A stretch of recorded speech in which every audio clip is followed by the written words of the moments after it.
The Minnesota Wild pick up a 4-1 win over the Anaheim Ducks. The scoreless streak is over, and we have a lot to discuss on tonight's Locked On Wild postcast. You are Locked On Wild postcast, part of Locked On Sports Minnesota, your team every day.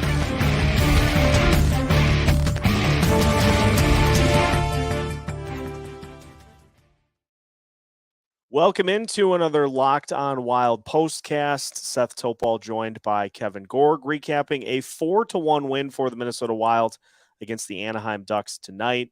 Kevin, we saw much better zone presence tonight by the Wild and multiple lines that were able to do some nice things. It felt like it just needed to be that one goal to kind of get things going, and who else to do it than Kirill Kaprizov, the nifty tip on the power play, and after that, looked like the Wild were much more at ease than they've been over the last few games. Yeah, you just kind of had a feeling that 97 was going to have a big game tonight.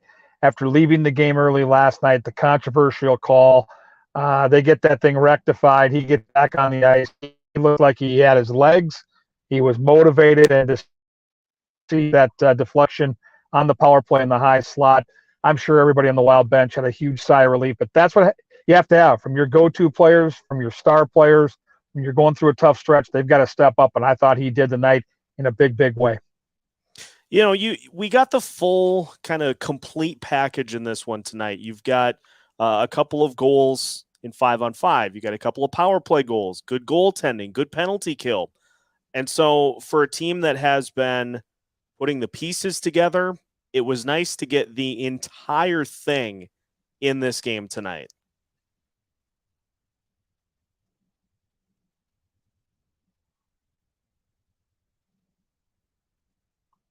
Yeah, you're playing a team that you're better than. I don't think the Anaheim Ducks are going to be in the playoff conversation.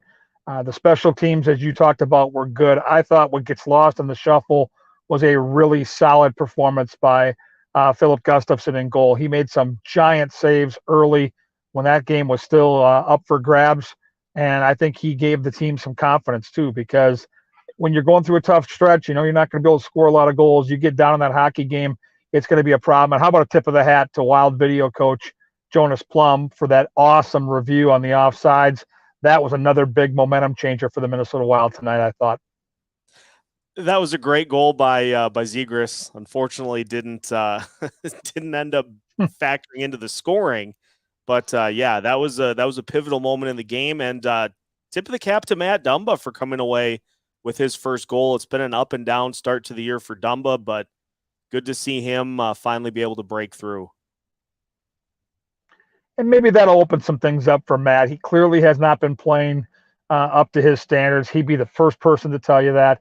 He puts a ton of pressure on himself. That probably plays into the stretch of hockey we've just seen from number 24. But I thought he made a great play on that goal, went to open ice. Dean Evason's always talked about it. We trust our D to jump up and make plays. And it's a five-man group out there that'll cover up for each other. And certainly to see him score that goal, that's got to feel awfully good for him. And I think it could lead to some good things.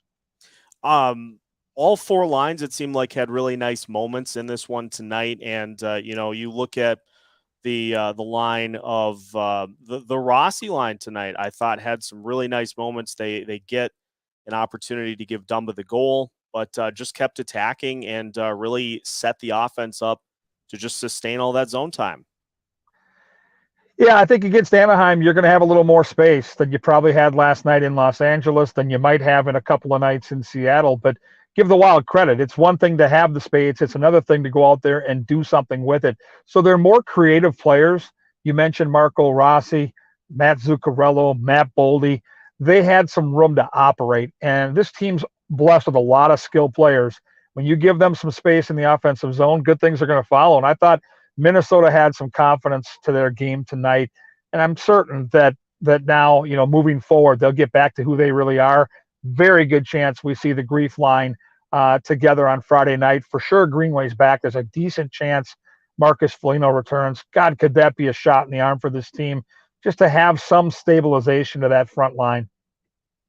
We'll talk about that here in just a little bit more in detail, but I did want to talk power play one as well. That unit able to break through for a couple of goals. Kirill Kaprizov helping kind of spark them, but good to see the power play get back to the things that we have expected from them after a slow couple of games over the last few. And we hadn't seen a lot of chances on the power play. That was a real problem against the Kings a couple nights or the night before. And to get some, opportunities to set up in the zone and make plays, this has always been a power play this season, at least, that if they've had the zone time, they've created grade A chances. And they're just a better team from point A to point B. They've been better in the faceoff circle. They've been better getting from their zone into the attacking zone. And now to get a chance to have a night where you go 2 for 6 on the power play, you have a 5-on-3. These things are critical into making a power play go and having them feel good about their game. And I think tonight that will be a nice stepping off point for Minnesota now into the weekend. Big showdown with the Kraken, who are red hot on Friday, home game back on Sunday. You need this power play to go right now. 5-on-5, they're just not scoring a ton of goals. That power play, I thought, made a difference tonight, and it can certainly make a difference when they close out this road trip in 2 nights. All this talk about all the good things and just completely forgot to talk about the penalty kill, which is 9 for their last 9 and really was sensational against the Kings. And the Ducks had a couple of opportunities tonight. Penalty kill just keeps on clicking.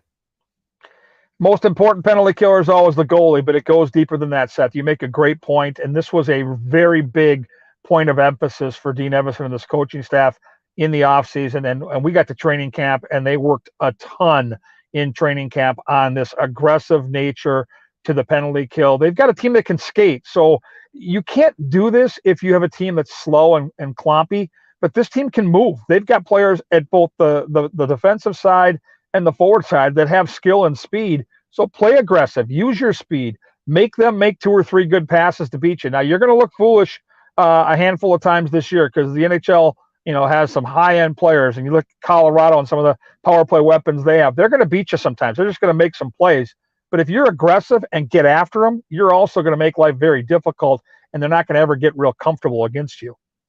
Minnesota Wild winning tonight 4-1. They will take on the Seattle Kraken on Friday. We'll talk about that. We'll talk about the hopeful return of the Grief line to the lineup.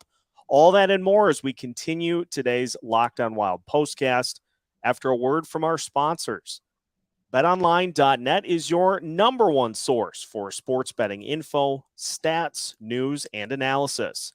You can get the latest odds and trends for every professional and amateur league that exists.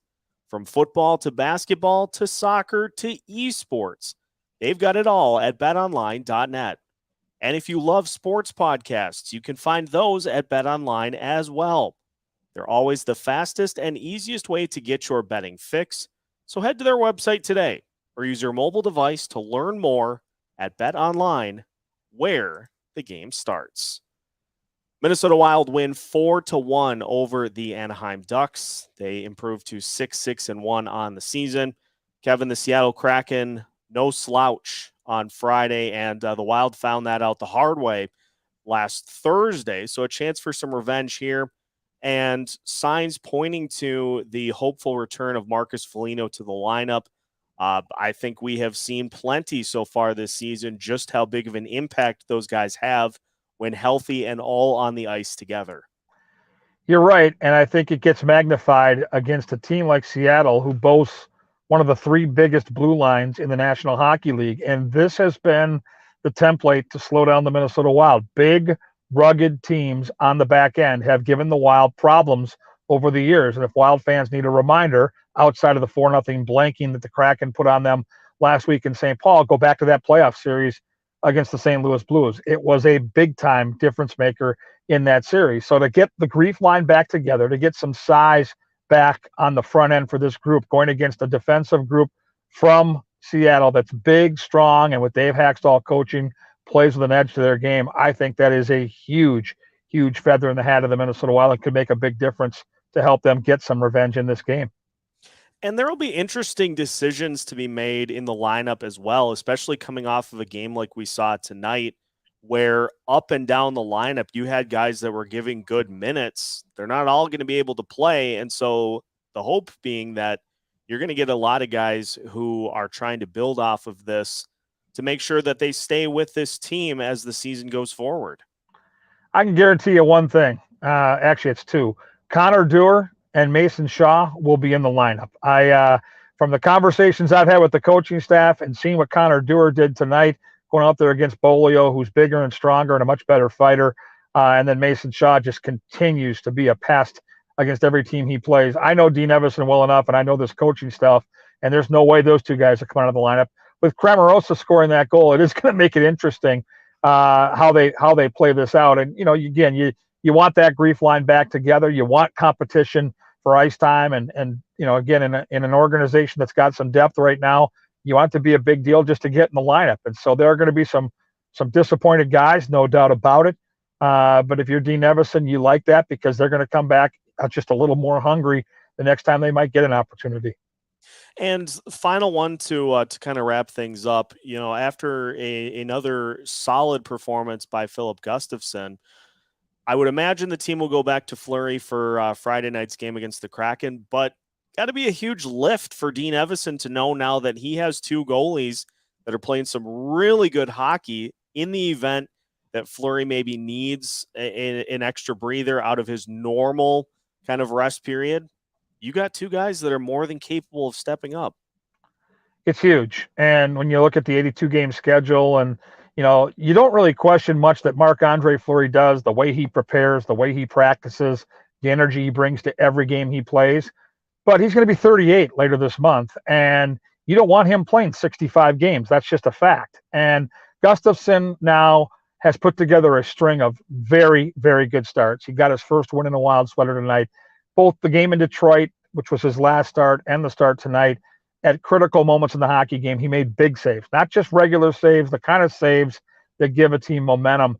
And so I would not be surprised to see Dean Evison get Gustavsson back in the net this weekend. Maybe not till Sunday. I would expect Marc-Andre Fleury to play Friday against Seattle. He was brilliant against the Kings last night. But it's the one thing that you had a question mark about going into the season. You said if you get goaltending, this team is going to be a playoff team. And right now, Fleury looks like the Fleury that the Wild thought they were getting at the trade deadline, and Gustavsson has far exceeded most expectations so far. Long way to go, but you have to feel really, really good right now if you're a Minnesota Wild fan, what these two goaltenders are doing. They seem to be feeding off each other.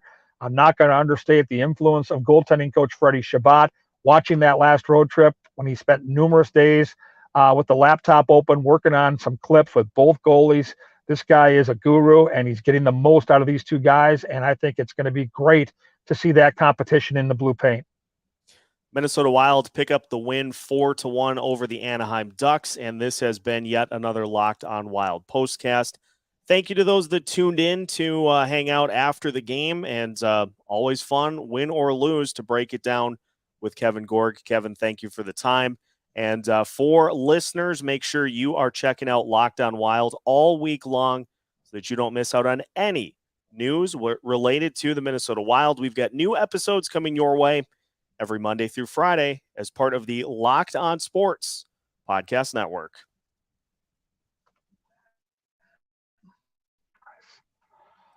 That was good.